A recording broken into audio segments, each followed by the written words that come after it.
Please don't shoot. I will cooperate. I will cooperate. Voice. The gun was already pointed at her father when Natasha realized the man forcing her to sign the marriage contract wasn't a stranger. He was the boy who had bullied her in high school. 10 years later, he wasn't laughing anymore. He was a Korean Mafia heir, and he was claiming her as his wife.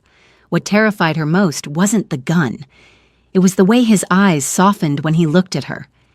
If you love dark romance where enemies become something far more dangerous, stay with me, because this marriage was never supposed to turn into love. Subscribe for more intense stories like this, share it with someone who loves dark romance, and tell me in the comments where you're watching from. I read every single one. Sign it now, or I put a bullet in your father's head. The words hung in the air like poison, and Naya stared at the marriage certificate on the glossy mahogany table. Her pen hovered above the signature line, her entire body frozen between impossible choices. The loss. Angela's skyline glittered through the floor-to-ceiling windows of this cold, modern penthouse that smelled of expensive cologne and danger.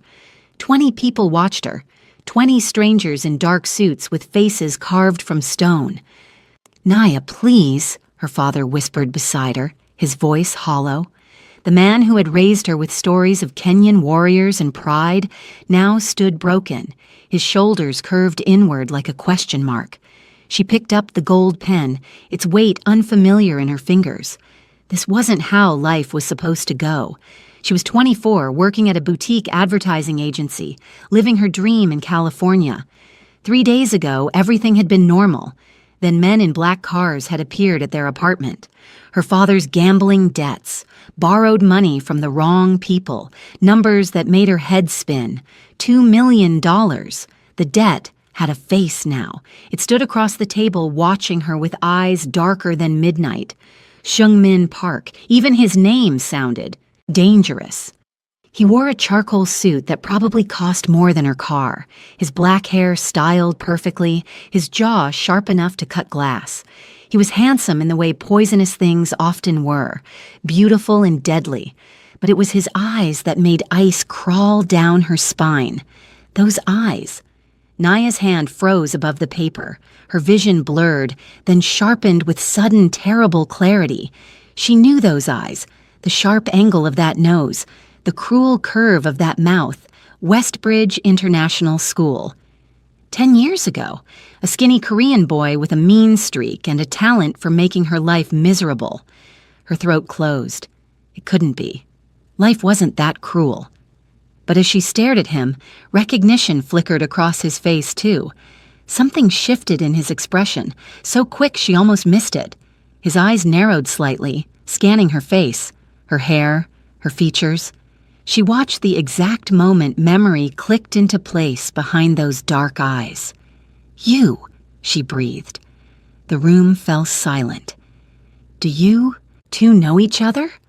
An older Korean man with silver hair and cold authority spoke from the corner. He had to be the father, the real crime boss. Everything about him screamed power.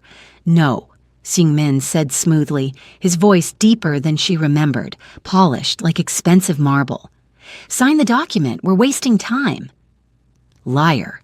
He remembered. She could see it in the way his fingers tightened almost invisibly against his palm.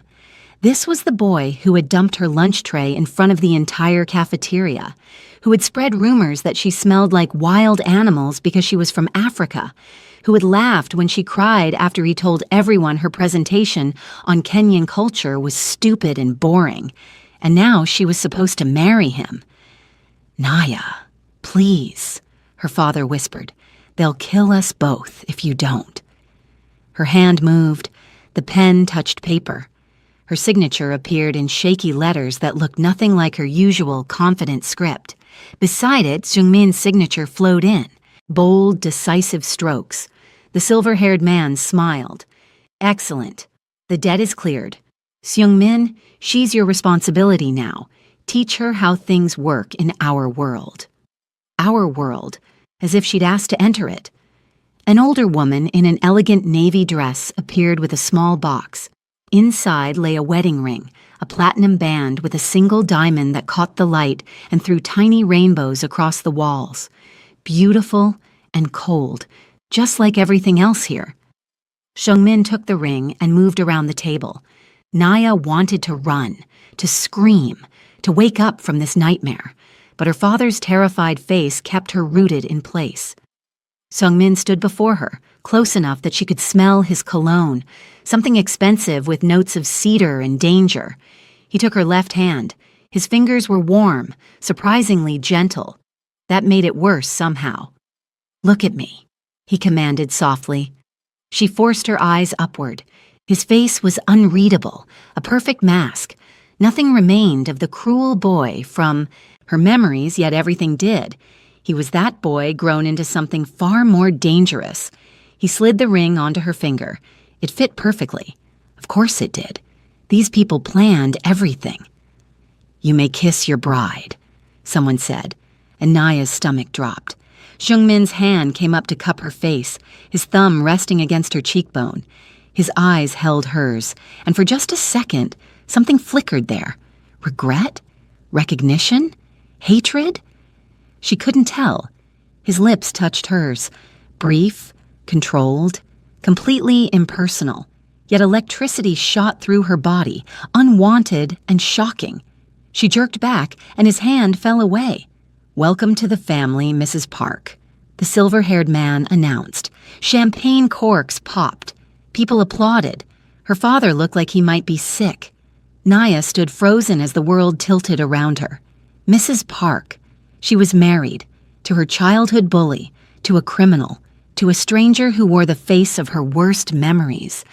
The celebration, if it could be called, that lasted another hour. Naya stood beside Seungmin like a statue, while people congratulated them in Korean and English. He barely spoke to her, his attention on the various crime family members who came to pay respects. She learned quickly that everyone feared him. Grown men looked nervous when he glanced their way. Women smiled too brightly, trying too hard. Finally, the older man, Seungmin's father, announced the party was over. People filtered out efficiently, professionally. Her own father approached, his eyes red. "I'm sorry, baby girl," he whispered, hugging her tight. "I'm so sorry. I'll fix this somehow." "How?" The word came out broken. He had no answer. Security escorted him out, and then Naya was alone with her new husband in the massive penthouse. Seungmin loosened his tie, poured himself whiskey from a crystal decanter, and walked to the windows overlooking the city. He said nothing. "I know you remember me," Naya said, her voice stronger than she felt. "Westbridge. International. You made my life hell for 2 years." He took a long drink, still not turning around. "That was a long time ago." "Not long enough." She moved closer, anger overriding fear. "You called me horrible names. You made everyone laugh at me. You made me hate going to school." Finally, he turned. His face remained expressionless, but something flickered in his eyes. "You were an easy target, sensitive, emotional, weak." The words hit like physical blows. "And now you get to own me? Is that it? Some kind of sick revenge because I existed near you? Don't flatter yourself." His voice was ice. "This is business. Your father owed money he couldn't pay. In our world, debts get settled one way or another. You're a transaction, nothing more." "I'm a person," she shot back. "You're my wife. There's a difference." He set down his glass and moved past her toward a hallway. "Your bedroom is the third door on the left. Stay out of my office, the master bedroom, and the east wing. Don't leave the penthouse without my permission. Don't contact your friends. Someone will bring you clothes tomorrow." "You can't keep me prisoner." He stopped, looking back over his shoulder. "I can do whatever I want. That's what you signed up for." "I didn't sign up for anything. I was forced." "Welcome to my world, Naya." Her name on his lips sounded strange, intimate despite the coldness. Nothing here happens by choice. He disappeared down the hallway, and she heard a door close with finality. Naya stood alone in the enormous living room with its modern furniture and city views. The ring on her finger felt heavy as a chain. She twisted it, but it wouldn't come off. Panic clawed at her chest. She was married to Sung-min Park, to the boy who had tormented her, to a dangerous man in a world of criminals and violence, and somewhere in his cold eyes, she'd seen recognition. He remembered exactly who she was, which meant this wasn't random at all. Morning light sliced through the unfamiliar windows and pulled Natasha from restless sleep. For 3 beautiful seconds, she forgot where she was. Then the platinum ring caught the sun, and reality crashed down like a wave. She was married to Sung-min Park in a penthouse prison 40 stories above Los Angeles. The bedroom he'd assigned her was larger than her entire previous apartment, decorated in shades of cream and gold that probably looked elegant to someone who cared. To Natasha, it felt like a gilded cage. She'd spent half the night testing the windows, all locked. The door to the hallway opened, but armed guards stood by the elevator. She'd counted 3 cameras in the living room alone. Her phone was gone. Taken while she slept, she realized, checking the nightstand where she'd left it. Rage burned through the exhaustion. She pulled on yesterday's dress, refusing to wear whatever clothes he planned to provide, and marched out to find him. The penthouse sprawled in every direction. She passed a kitchen, big, enough for a restaurant, a dining room with a table that could seat 20, a living area with artwork that probably cost more than most houses. Everything screamed money and power and complete lack of warmth. She found him in a glass-walled office, seated behind a sleek desk, typing on a laptop. He'd changed into black pants and a white shirt with the sleeves rolled up, revealing surprisingly muscular forearms. He didn't look up when she entered. "Where's my phone?" Natasha demanded. "Destroyed."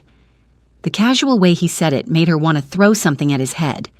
"You can't just destroy my property." "I can. I did."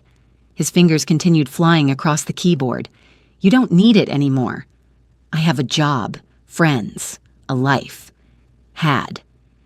Now he looked up, his dark eyes meeting hers with that same unsettling intensity from yesterday. "You quit your job yesterday. Text message. Very polite. And your friends receive messages saying you're taking time away to deal with family issues."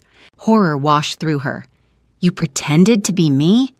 One of my people handled it. Very convincing, apparently. Your boss wished you well." Natasha's hands curled into fists. "This is kidnapping. This is marriage. You signed the papers willingly, with a gun to my father's head. Metaphorically speaking." He closed the laptop and leaned back in his chair, studying her like she was a puzzle he couldn't quite figure out. "You should eat breakfast. Someone left food in the kitchen. I'm not hungry. Suit yourself." He stood, buttoning his shirt cuffs with efficient movements. "I have a meeting downtown. You'll stay here. Don't cause problems for the guards. They have orders to keep you safe and inside, in that order." He moved toward the door, and something inside Natasha snapped. She stepped into his path, blocking him. "Why me?" "Excuse me? My father owed money to your family. Fine. But there are 1,000 ways to collect debts. Why marriage? Why specifically me?" Something flickered across his perfect mask, so quick she almost missed it. "You think you're special? I think you recognized me yesterday. I saw it in your face. You knew exactly who I was." Sung-min's jaw tightened almost imperceptibly. "You're imagining things." "Am I?"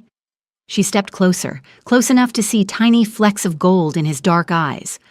"Westbridge International School. You tortured me for 2 years, and now, coincidentally, when my father owes your family money, you demand me as payment? That's not random." "Careful," he said softly, and the warning in his voice made her spine straighten. "You're asking questions you don't want answered. Try me." For a long moment they stood there, inches apart, locked in a silent battle of wills. Natasha refused to back down, even as her heart hammered against her ribs. She'd spent years being afraid of people like him, years making herself small and safe, but she was done with that. "Fine." Sung-min's voice dropped lower, more dangerous. "You want the truth? Yes, I knew who you were. When your father's debt came across my desk, I saw your name on his emergency contact form, Natasha Omondi. I remembered that name, so I made sure the marriage arrangement specified you. The confirmation hit like a punch, even though she'd suspected it. Why? Because I could. His eyes held hers, cold and unreadable. Because in my world, I take what I want, and I wanted you here. To torture me again? To finish what you started in high school? Something cracked in his expression. His hand came up, stopping just short of touching her face. She saw him catch himself, saw confusion flash across his features before the mask slammed back into place. "Get out of my way," he said. "No." "Natasha." Her name sounded different now, almost strained. "Move. Make me." It happened fast. His hands gripped her waist and lifted her aside like she weighed nothing. But instead of setting her down and leaving, he kept holding her there, suspended. Her feet inches off the ground. Their faces were level now, his eyes boring into hers. "You think you know me," he said quietly. "You think I'm still that stupid kid from high school? I'm not. I've done things that would give you nightmares. I've hurt people in ways you can't imagine, and I will break you if you keep pushing." "Then why haven't you?" The words came out breathless. "I've been here 12 hours. You could have hurt me a dozen times already, but you gave me my own room. You haven't touched me except to slide on that ring. For someone who claims to be a monster, you're doing a terrible job proving it." His grip tightened on her waist, his fingers pressing into her sides through the thin fabric of her dress. "You don't know what I'm capable of. Show me then." The words hung between them, a challenge and something else entirely.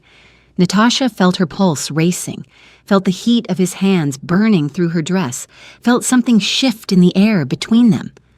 Seung-min's eyes dropped to her lips, just for a second. Then he set her down abruptly and stepped back. "My meeting," he said, his voice rough. "We'll continue this later." He left before she could respond, and Natasha stood there breathing hard, her waist still tingling where his hands had been. The day crawled by. Natasha explored every inch of the penthouse she was allowed to access.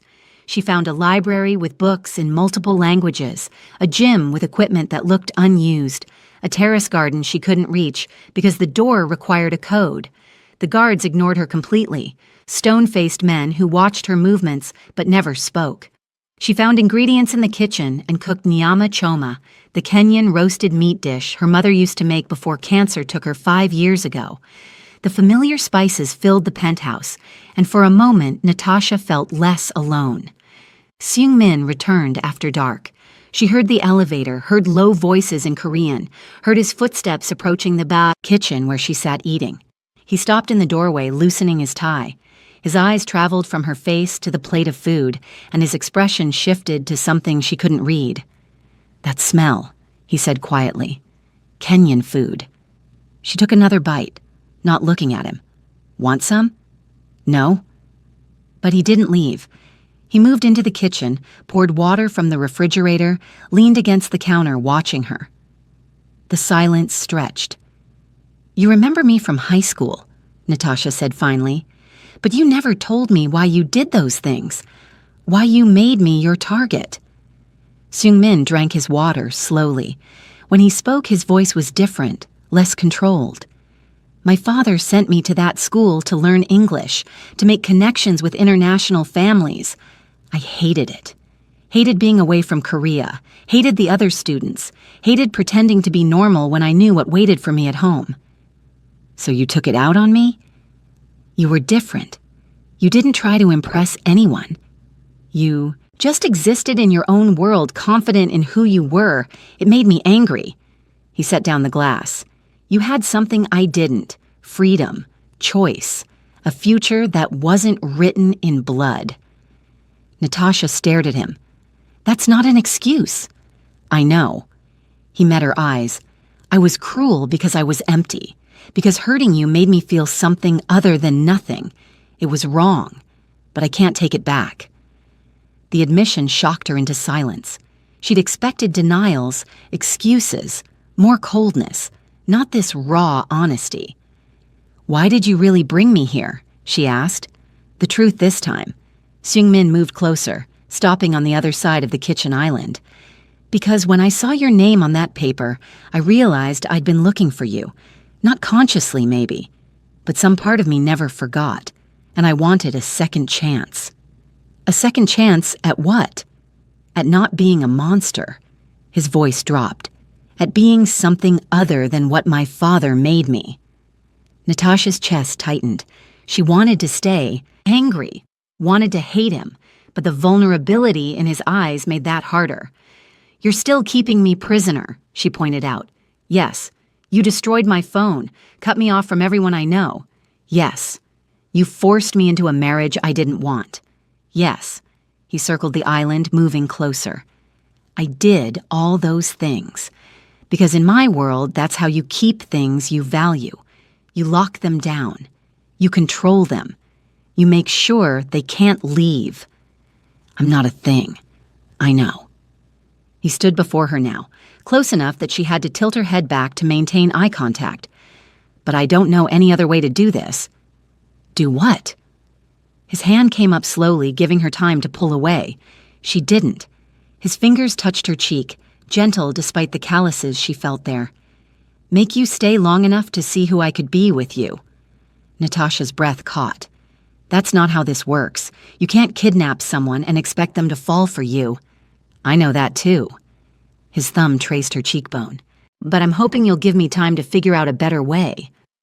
She should pull away, should slap his hand off her face, should maintain her anger and hatred because those emotions were safe, were justified. But his touch was gentle, and his eyes held something that looked like hope.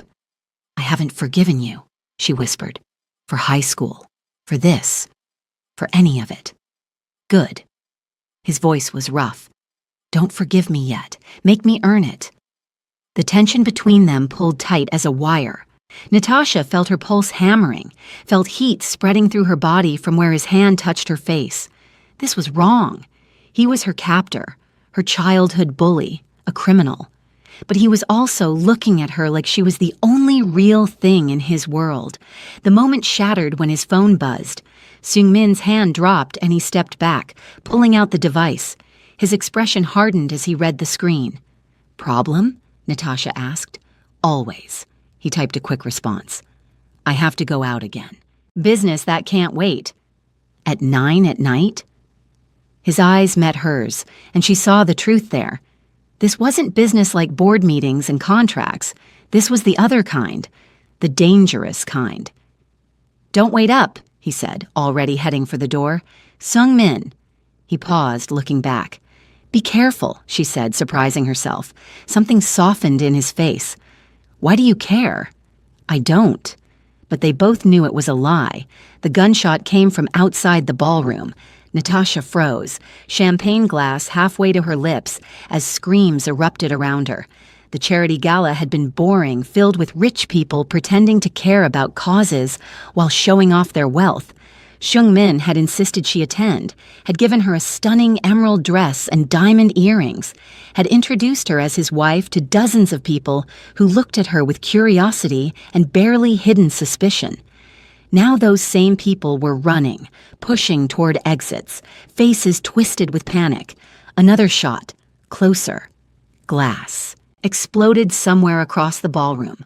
Seung-min appeared from nowhere, his hand gripping her wrist hard enough to bruise. "With me, now." He pulled her toward a side door, his body positioned between her and the main ballroom. Two of his guards flanked them, weapons drawn. Natasha's heart hammered against her ribs as they burst into a service corridor. "What's happening?" she gasped. "The Zhao family, they're making a move." His voice was clipped, professional, completely different from the man who'd touched her face in the kitchen 2 weeks ago. "Stay close to me." They rushed down the corridor, Seung-min's grip never loosening. Behind them, Natasha heard shouting in multiple languages, more gunfire, the chaos of violence erupting in a place that had been civilized moments before. The corridor ended at a stairwell. As they reached it, a door above them slammed open. Men in dark clothes poured down the stairs, and Natasha saw the guns in their hands. "Down," Seung-min commanded. pushing her behind him. His guards opened fire. The sound was deafening in the enclosed space. Natasha pressed herself against the wall, hands over her ears, watching as Seungmin moved with terrifying efficiency. He wasn't just standing there letting his guards do the work. He had a gun, too, drawn from somewhere inside his jacket, and he used it with the casual expertise of someone who'd done this 1,000 times. Men fell. Blood splattered the concrete walls, and Seungmin never flinched. "Move!" he barked, grabbing Natasha again. They went up instead of down, taking stairs 2 at a time. Natasha's heels made it difficult, and she stumbled. Seungmin caught her, then swept her into his arms without breaking stride, carrying her like she weighed nothing. "I can run," she protested, "not fast enough." They emerged onto the roof. Cold night air hit Natasha's face as Seungmin set her down. A helicopter waited, rotors already spinning. His guards formed a protective circle as they ran. For it, they almost made it. The rooftop door burst open. More men, more guns. This time they were faster.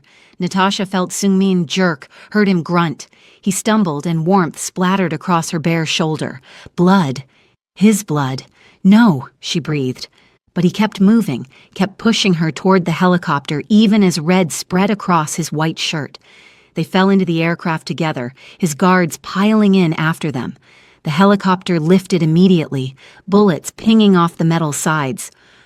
"You're shot," Natasha said, her hands going to his chest automatically. The wound was high on his left shoulder, blood pulsing between her fingers when she pressed down. "You're shot. We need to get you to a hospital." "No hospital." Seungmin's face was pale but determined. "Too many questions. My doctor. Call my doctor." One of the guards was already on the phone, speaking rapid Korean. Natasha kept pressure on the wound, her emerald dress now soaked in Seungmin's blood. He'd been shot because he'd stood between her and the bullets, because he'd protected her instead of himself. "You're an idiot," she said, blinking back tears she didn't want to shed. He smiled weakly. "You're welcome." The helicopter landed on the penthouse roof 20 minutes later. Seungmin's doctor was already there, a stern-faced older woman who took one look at the wound and started barking orders in Korean. They got him inside, onto the dining room table because it was closest, and Natasha found herself pushed aside as the doctor worked. But Seungmin's hand shot out, catching hers. "Stay." So she stayed, holding his hand while the doctor cut away his bloody shirt, cleaned the wound, extracted the bullet with tools that made Natasha's stomach turn. He didn't make a sound, just gripped her hand harder when the pain got worse, his eyes fixed on her face. "The bullet went through the muscle," the doctor said in accented English. "No major damage. He was lucky. Few inches lower, and it would have hit his lung. Lucky." Natasha looked at the man on the table, his perfect skin now violated by violence, and thought about how that bullet had been meant for her. The doctor stitched and bandaged, gave Seungmin pills for pain and infection, then packed up her supplies. "Rest for 3 days. No strenuous activity for a week. I'll check the wound in 2 days." Then she was gone, and Natasha was alone with Seungmin in the too quiet penthouse. "You should sleep," she said, still holding his hand. "In a minute." He sat up slowly, wincing. "Are you hurt?" "Me?" "No. You're the one who got shot. Because of you." He said it matter-of-factly, like it was the most obvious thing in the world. "They were targeting you to get to me. They knew I'd protect you." "Why would they know that?" His eyes met hers. "Because everyone knows. I've made it very clear that anyone who touches my wife answers to me." The word wife sent a strange flutter through her chest. 3 weeks ago, it had been a chain. Now it felt like something else entirely. "Can you walk?" she asked. "You need to lie down properly." "Help me." She slid an arm around his waist, careful of the bandaged shoulder, and helped him to his feet. He was heavier than she expected, his weight pressing against her as they made their slow way to the master bedroom, the room she'd never entered before. It was surprisingly sparse. A massive bed, dark furniture, floor-to-ceiling windows with a view of the glittering city. Nothing personal, No photos, no decorations, just expensive emptiness. Natasha helped him sit on the bed, then knelt to remove his shoes. When she looked up, he was watching her with an expression that made her breath catch. "You don't have to do this," he said quietly. "You took a bullet for me. Let me take off your shoes." She removed them, then the ruined pants the doctor had cut away at the seams. He sat there in black boxer briefs and bandages, somehow still intimidating despite being injured. Natasha pulled back the covers, helped him lie down, then moved to leave. His hand caught hers again. "Stay." "Seung-min, please." The word sounded foreign in his mouth, like he rarely used it. "Just for a while, until the pain medication kicks in." She should leave, should maintain the distance she'd been carefully building. But he looked vulnerable for the first time since she'd met him, and she found herself sitting on the edge of the bed instead. "Why did you do it?" she asked. "You could have let your guards handle it, could have gotten yourself to safety. Why did you shield me?" "You know why. I want to hear you say it." Seung-min's good hand came up, his fingers threading through hers. "Because the thought of you getting hurt makes me feel things I didn't know I could feel anymore. Because in the 3 weeks you've been here, you've made this empty penthouse feel less like a prison. Because when I look at you, I remember what it's like to want something other than power and control." Natasha's throat tightened. "You're saying this because of the pain medication." "I'm saying this because I almost died tonight and I'm done lying." His thumb traced circles on her palm. "I brought you here for selfish reasons. I wanted to prove something, though I'm still not sure what. But somewhere between your anger and your strength and your refusal to be afraid of me, I started falling for you. You can't fall for someone you're keeping prisoner. Watch me." He tugged her hand gently. "Lie down. Just for a minute." It was a bad idea. Terrible, actually. But Natasha found herself lying beside him on top of the covers, their hands still linked between them. His eyes were starting to glaze from the medication, but they stayed fixed on her face. "You're beautiful," he murmured. "I should have told you that in high school instead of being cruel. You were a kid. I was a coward." His words were getting slower, heavier. "But I'm not anymore. I'll prove it to you, Natasha. Every day I'll prove I'm not that boy." "Rest now," she whispered. "We'll talk when you wake up." His eyes drifted closed. Within minutes, his breathing evened out into sleep. Natasha should have left then, should have returned to her own room. But she stayed, watching the rise and fall of his bandaged chest, thinking about how he'd stepped in front of a bullet without hesitation. In the dim light, with his face relaxed in sleep, he looked younger, less dangerous, almost peaceful. Her free hand moved before she could stop it, brushing hair back from his forehead. His skin was warm, slightly damp with sweat from the pain and medication. He didn't wake, just made a soft sound and seemed to lean into her touch. "What am I doing?" Natasha whispered to herself. But she knew. Somewhere between the forced marriage and the shared meals and the quiet conversations in the kitchen, something had shifted. She was starting to see past the monster everyone else saw, starting to see the broken boy who'd grown into a dangerous man who'd never learned how to be anything else, starting to care about him despite every reason not to. She stayed there for an hour, maybe 2, before exhaustion pulled her under. She fell asleep, still holding his hand, still lying beside him on top of the covers, still wearing her blood-stained emerald dress. When she woke near dawn, she found herself tucked under the covers, her dress replaced with one of his shirts, her head on his good shoulder. His arm was wrapped around her, holding her close even in sleep.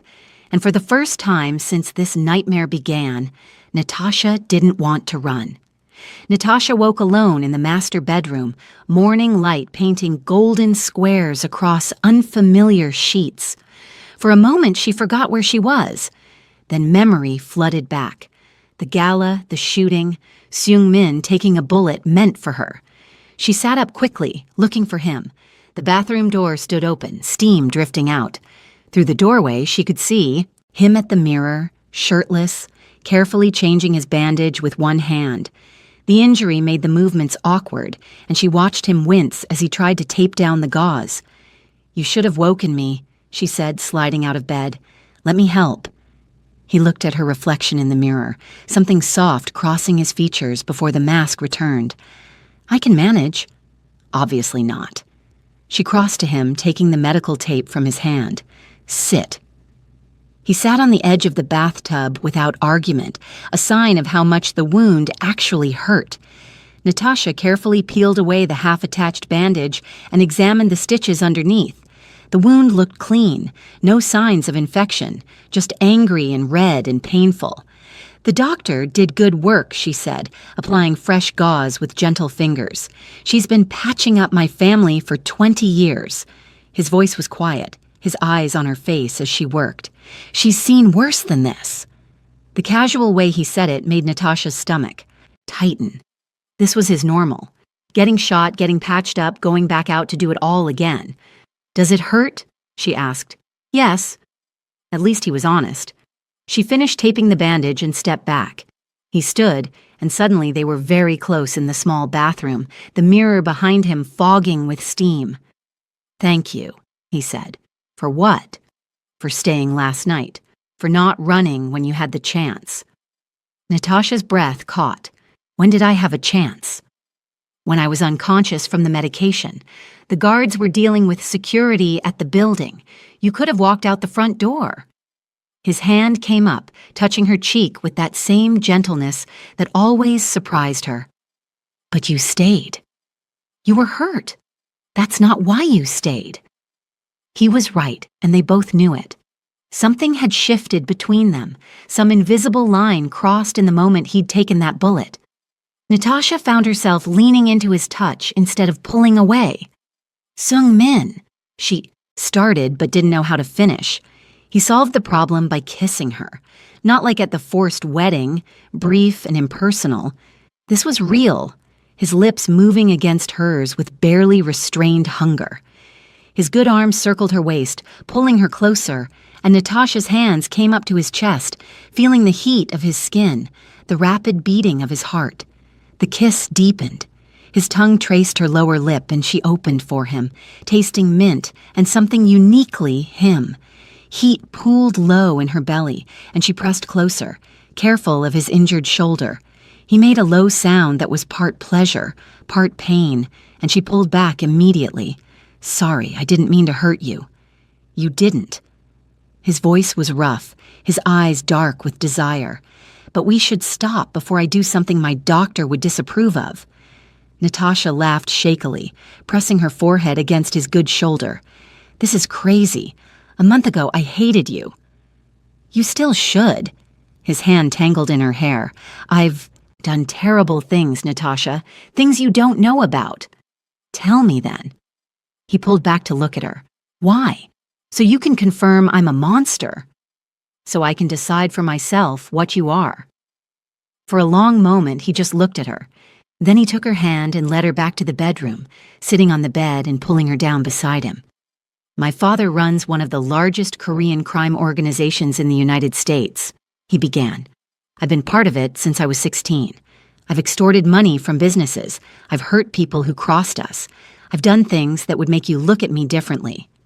"Have you killed anyone?" The question came out steadier than she felt.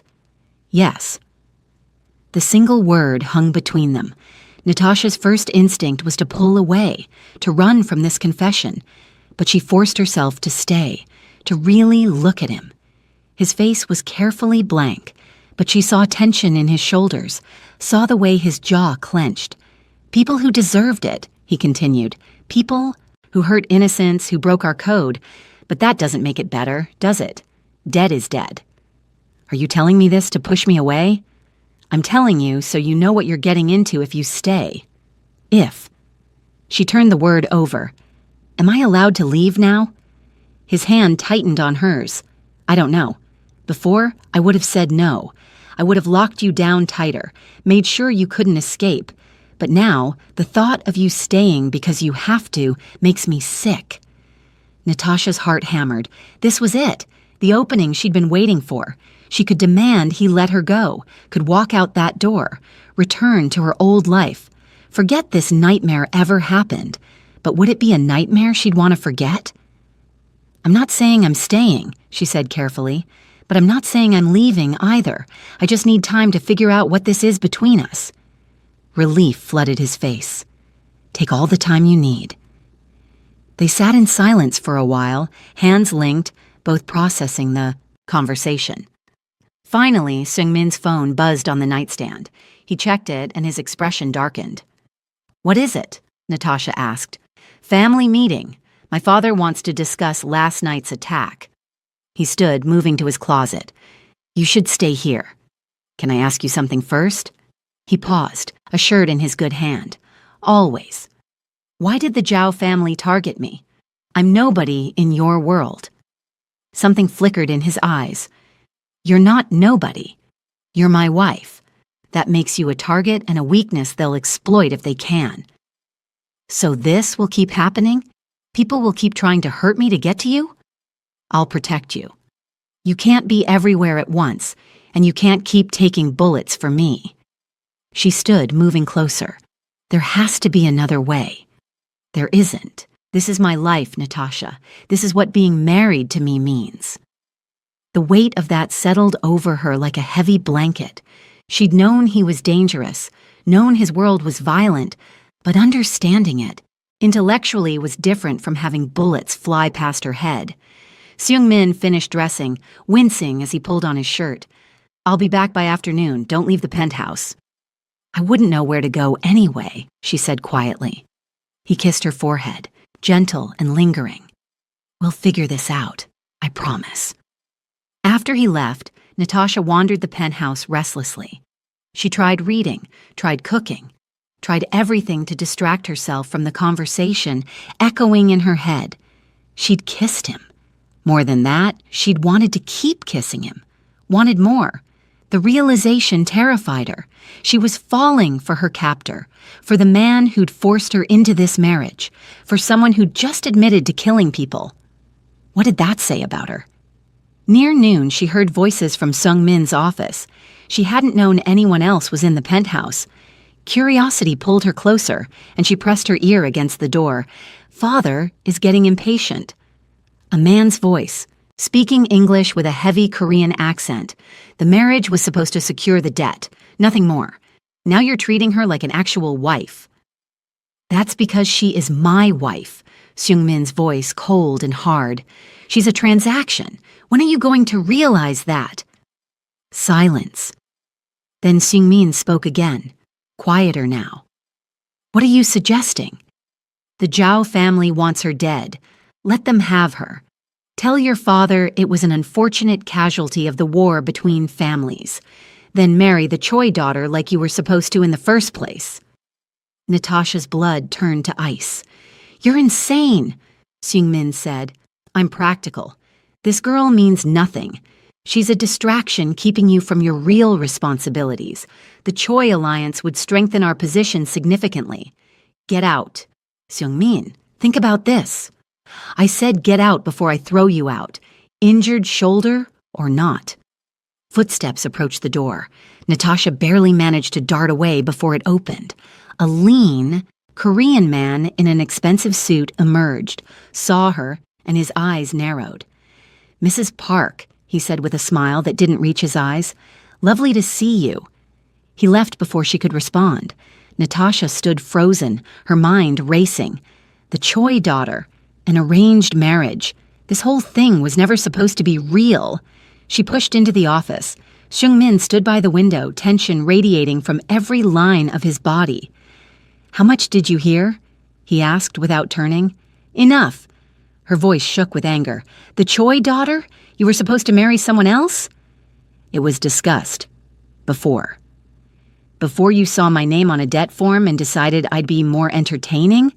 She moved closer, fury overriding fear. This was all a game to you, a way to avoid some arranged marriage you didn't want by forcing me into one instead. That's not true. Then what is true? Because that man just suggested feeding me to your enemies so you can marry who you were supposed to marry. And you didn't exactly sound horrified by the idea. Seung-min spun to face her, his eyes blazing. I told him to get out. What more do you want?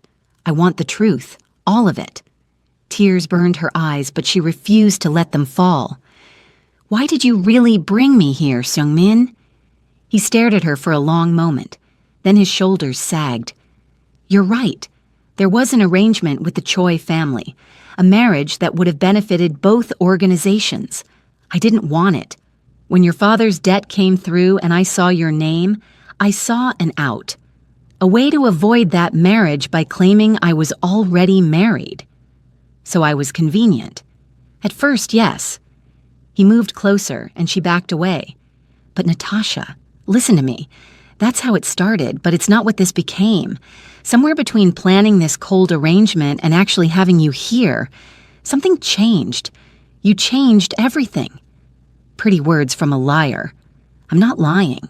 Yes, I manipulated the situation. Yes, I used you to avoid an unwanted marriage. But I never expected to actually care about you. To want you to stay, not because I forced you, but because you wanted to. Well, congratulations, she said bitterly. You've achieved the impossible. I was actually starting to fall for you. How pathetic is that? Natasha, no, I'm done being manipulated, done being your convenient excuse. You want to marry the Choi daughter? Fine, annul this farce and let me go home. She turned to leave, but his hand caught her wrist. I don't want the Choi daughter. I don't want anyone but you. How am I supposed to believe that? Because I'm choosing you over everything else, over my father's plans, over alliances that would make my life easier, over the logical, practical choice. I'm choosing you, Natasha. Doesn't that mean something? It did. That was the problem. It meant everything, even as she wanted it to mean nothing. Let me go, she whispered. If I do, will you come back? I don't know. His hand loosened but didn't. Release entirely. Then I'm not letting go. Not until you give me a chance to prove this is real. They stood there locked in a battle of wills, both breathing hard. Outside, the city glittered in the afternoon sun, oblivious to the two people 40 stories up, trying to figure out if what they had was love or just another lie. The explosion rattled the penthouse windows. Natasha jerked awake from restless sleep, her heart hammering. Another boom echoed through the building, and she heard alarms shrieking somewhere below. She scrambled out of bed just as Seung-min burst through her door, already dressed, a gun in his good hand. We need to move. Now. His voice was clipped, professional. What's happening? My father knows I refused the Choi marriage. He's not happy. He grabbed her arm, pulling her toward the door. He's sent people to convince me otherwise. By blowing up the building? By removing you from the equation. He pulled her into the hallway where guards waited, all armed, all looking tense. If you're gone, I have no excuse to avoid the arranged marriage. Cold terror washed through her. 3 days had passed since their confrontation in his office. 3 days of tense silence, of Seung-min trying to explain and Natasha refusing to listen. She'd been planning to demand he let her go. Now she might not live long enough to make that choice. They rushed toward the elevator, but it wasn't moving. Someone had cut the power. Stairs, Seung-min commanded. They hit the stairwell at a run. Below, Natasha heard footsteps, shouts in Korean, more gunfire. They were trapped between floors with enemies closing in from both directions. Seung-min! His head of security appeared from above, bleeding from a cut on his forehead. Your father's men have secured the ground floor. They're sweeping up. We can't fight our way through. The roof? Blocked. They planned this well. Seung-min's jaw clenched. Natasha watched him calculate odds, measure chances, and she saw the moment he made a decision that terrified him. Take her, he said to the security chief. There's a maintenance tunnel on the 32nd floor. Get her out of the city. Keep her safe. What about you? Natasha demanded. I'm going to talk to my father. End this before more people die. That's suicide. You said yourself he wants me gone. If you go down there alone, he'll kill you. He's my father. He won't kill me. You don't know that. She grabbed his arm. Don't do this. His hand came up, cupping her face with desperate gentleness. If I don't face him now, this never ends. You'll spend the rest of your life running, looking over your shoulder. I won't let that happen. Then I'm coming with you. Absolutely not. It's not your choice. She straightened, meeting his eyes. This whole thing started because you made choices for me, forced me into a marriage I didn't want, kept me prisoner. Well, now I'm making my own choice. I'm not running while you sacrifice yourself. Natasha, please. No. She turned to the security chief. How many men do we have? He looked at Seung-min, who, after a long moment, nodded. 12. Against 30 of your father's soldiers. Then we better be smart about this. Natasha looked at Seung-min. You said your father wants to remove me so you'll accept the Choi marriage. What if we remove that option entirely? What are you talking about? Announce publicly that we're staying married. Make it so high profile that killing me would bring unwanted attention to the organization. Your father's smart. He won't risk exposure. Seung-min stared at her.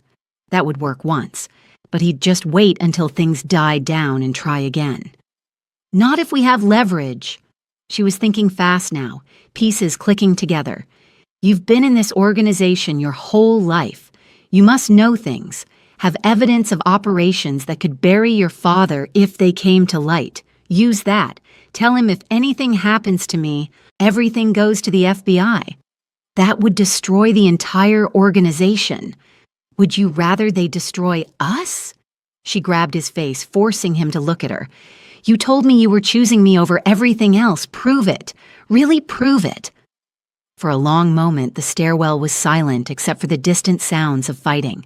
Then Seung-min smiled, and it was the most genuine smile she'd ever seen on his face. You're terrifying, he said, and brilliant. I'm desperate. She kissed him quickly. Now, how do we make a public announcement from a stairwell? We don't. He pulled out his phone. We do it from the one place my father can't touch, his own office. The plan was insane. They fought their way down 12 floors, Seung-min's guards taking out his father's men with practiced efficiency. Natasha stayed in the center of the group, unarmed but somehow not useless. She called out warnings when she heard footsteps, pointed out security cameras they needed to avoid, even grabbed a fire extinguisher and used it on an attacker who got too close. By the time they burst into his father's office on the 25th floor, they were down to 8 guards, all injured, all exhausted. Seung-min's father sat behind his massive desk, unsurprised by their entrance. He was older than Natasha expected, his hair more gray than black, but his eyes held the same cold calculation as his son's. Seung-min, he said in perfect English, I'm disappointed. You were supposed to be smart enough to let the girl go. I am smart. Smart enough to know you're wrong about this. Seung-min moved to stand beside his father's desk, and Natasha saw what he was doing, positioning himself between cameras that dotted the office, cameras that fed to the organization's secured network. I'm not marrying the Choi daughter. I'm staying married to Natasha. That's not your decision. It is, because I'm taking over. The room went dead silent. Even the guards stopped moving. Seung-min's father stood slowly. You're challenging me. I'm replacing you. You've become reckless, father. This attack, trying to kill my wife in our own building, risking exposure over a personal grudge. The other families are already questioning your judgment. I built this organization from nothing. And I'm grateful, but it's time to step aside. Seung-min pulled out his phone, held it up so his father could see the screen. I've just sent files to 5 different locations. Bank accounts, real estate holdings, operations that would interest federal prosecutors. If anything happens to me or Natasha, those files go public automatically. His father's face went white with rage. You'd destroy everything? Only if you force me to. Seung-min's voice was steady. Walk away now. Retire with your reputation intact, or keep fighting and watch everything burn. You're choosing her over your family? I'm choosing a future over the past. He reached back, not looking away from his father, and Natasha took his hand. She's my family now. The older man looked between them, his expression cycling through rage to calculation to something that might have been respect. Finally, he sat back down. You're more like me than I thought, he said quietly. Ruthless when it matters. I learned from the best. The Choi family won't be happy. They'll survive. I'll make sure they're compensated for the broken arrangement. Seung-min's grip on Natasha's hand tightened. But Natasha stays. That's not negotiable. His father studied them for a long moment. Then he nodded once. Fine, but don't expect my blessing. I don't need it. I just need you to call off your men and let us leave. The older man picked up his phone, made a call in rapid Korean. Within minutes, the sounds of fighting in the building stopped. The sudden silence was almost worse than the chaos had been. Go, his father said, before I change my mind. They left, Seung-min's remaining guards surrounding them as they finally made it to the ground floor and out into the Los Angeles morning. The sun was rising, painting the sky in shades of gold and pink. Natasha breathed in the free air and felt something in her chest unlock. Where do we go now? She asked. Seung-min looked at her, and in his eyes, she saw exhaustion and relief and something deeper. Anywhere you want. You're not my prisoner anymore, Natasha. You're my partner. My choice. My everything. Your everything is a very big responsibility. I know. He pulled her close, careful of his still healing shoulder. Think you can handle it? She kissed him, there on the sidewalk with the sun rising and guards trying not to watch. Kissed him like she'd wanted to for weeks, deep and thorough and full of promise. I guess we'll find out, she said against his lips. They found a safe house in the hills, a small cabin far from the city and the organization in his father's reach. For 3 days, they did nothing but rest and heal and learn each other without the weight of forced marriage hanging over them. Seung-min's shoulder improved. Natasha's nightmares faded, and slowly, carefully, they built something real. Tell me about Kenya, he said one night, lying beside her in the cabin's single bed. So she did. Told him about growing up in Nairobi, about her mother's cooking and her father's stories, about the red earth and wide skies, and the feeling of home she'd lost when they moved to America.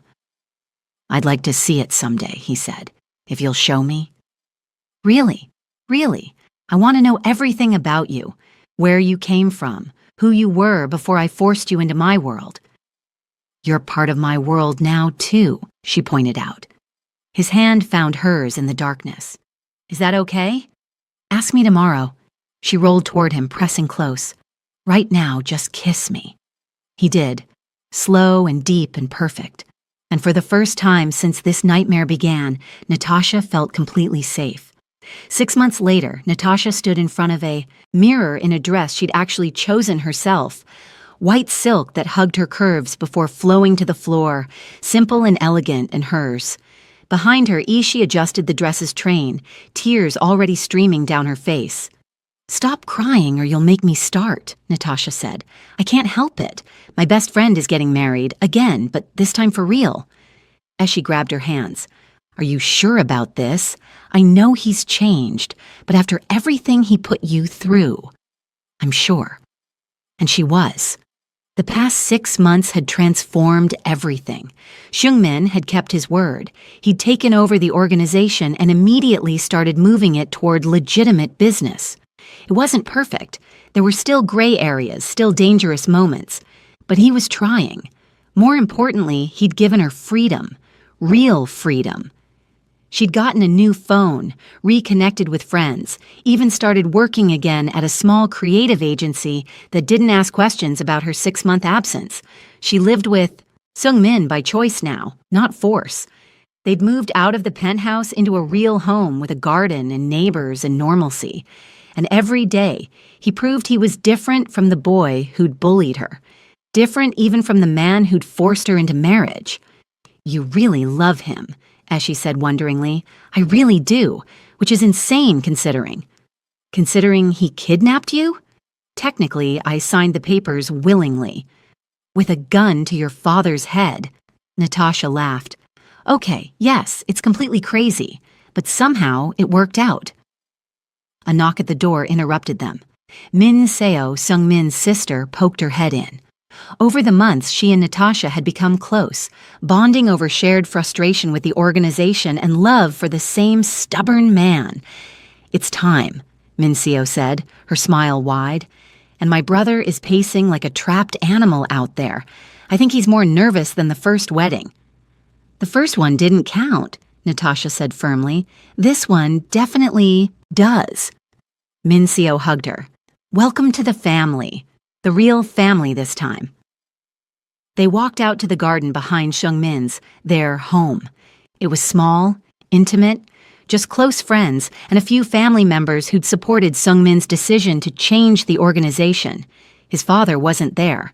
That bridge remained burned, but Sung-min didn't seem to mind. The aisle was lined with flowers, Kenyan orchids that Sung-min had somehow tracked down, mixed with Korean chrysanthemums, a blend of both their worlds. At the end, standing under an arch covered in white roses, Seung-min waited.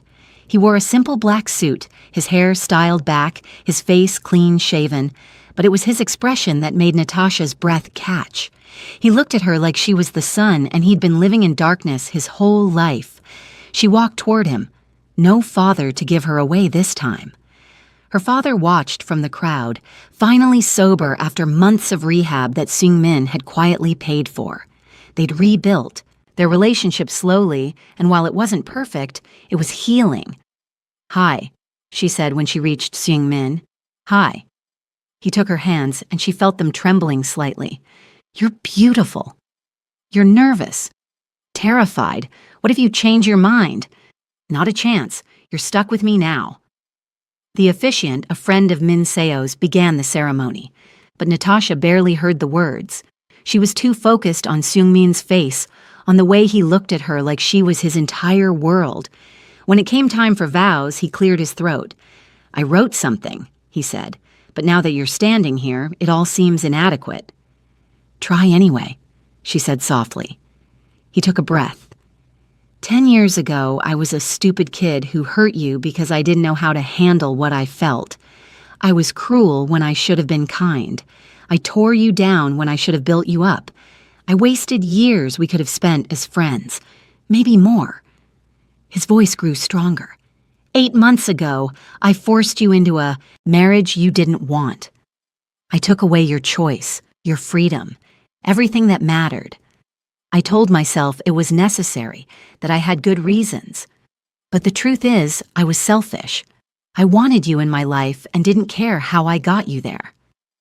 Natasha's eyes stung with tears. But somehow you saw past all of that. You saw the person I could be instead of the monster I was.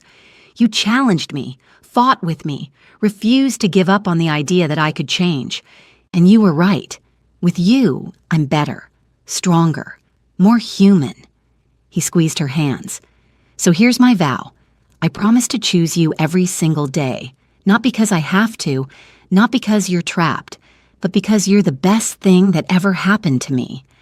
I promise to protect you, but also to set you free when you need space. I promise to love you not just with passion, but with patience and kindness, and all the things I never learned growing up. His voice dropped to a whisper. I promise to spend the rest of my life proving I'm worthy of the chance you gave me. Thank you for staying. Thank you for seeing me. Thank you for loving me anyway. Natasha couldn't hold back the tears anymore. That was beautiful. Your turn, he said with a small smile. She hadn't written anything formal, but words came anyway. I'm not going to pretend this was a normal love story. You literally kidnapped me and forced me to marry you. That's not romantic. It's not something I'd recommend to anyone. People laughed and she smiled through her tears. But somehow, in the middle of that nightmare, I found something real. I found a man who would take bullets for me, who would defy his entire family to keep me safe, who would burn down his whole world rather than let me go. She reached up, touching his face. You're not perfect, Seung-min. You're still too controlling sometimes. You still have a terrible habit of making decisions without asking me first. You still carry so much darkness from your past that some days I wonder if you'll ever be free of it. His eyes searched hers.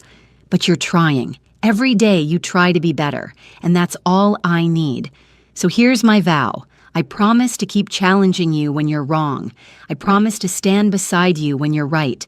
I promise to love both the man you are and the man you're becoming. And I promise that this time I'm choosing you too.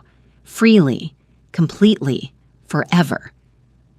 The officiant barely got through the rest of the ceremony before they were kissing, deep and passionate and full of everything they'd been through together. Cheers erupted around them, but Natasha barely heard. She was too focused on the man holding her, the man who'd started as her worst nightmare and become her greatest love. The reception was simple, held right there in the garden. Natasha's father gave a toast that made everyone cry, talking about second chances and forgiveness.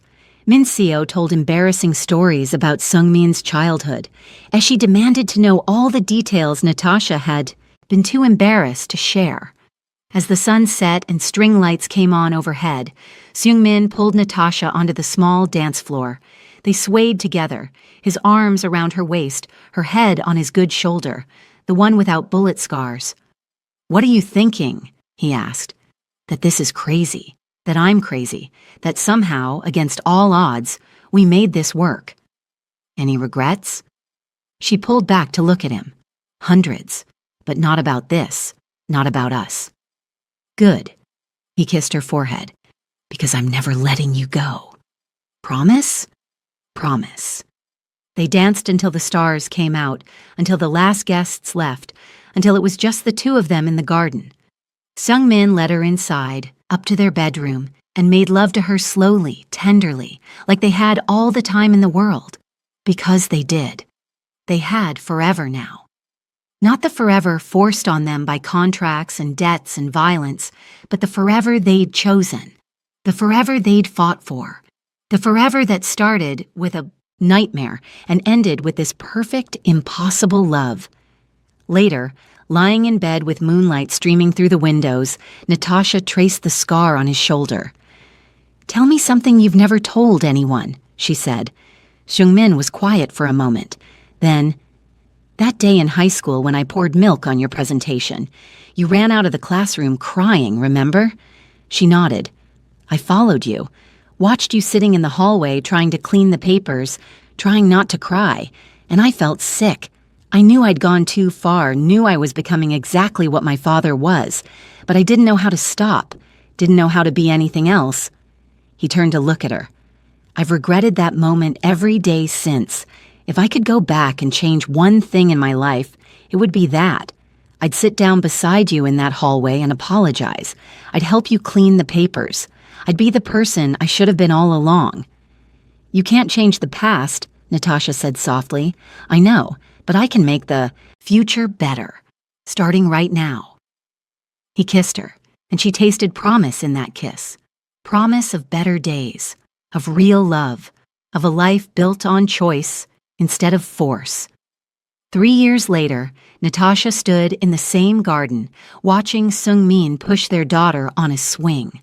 Their daughter had his dark eyes and her smile, a perfect blend of both their worlds.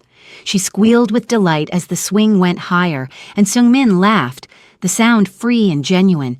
As she sat beside Natasha on the porch, her own baby sleeping in her arms.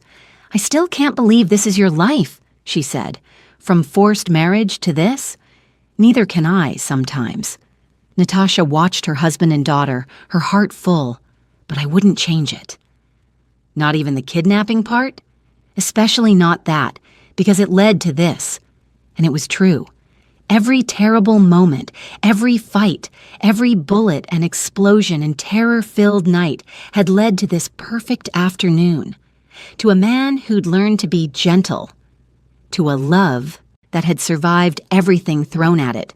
to a family built from ashes and determination and the stubborn belief that people could change.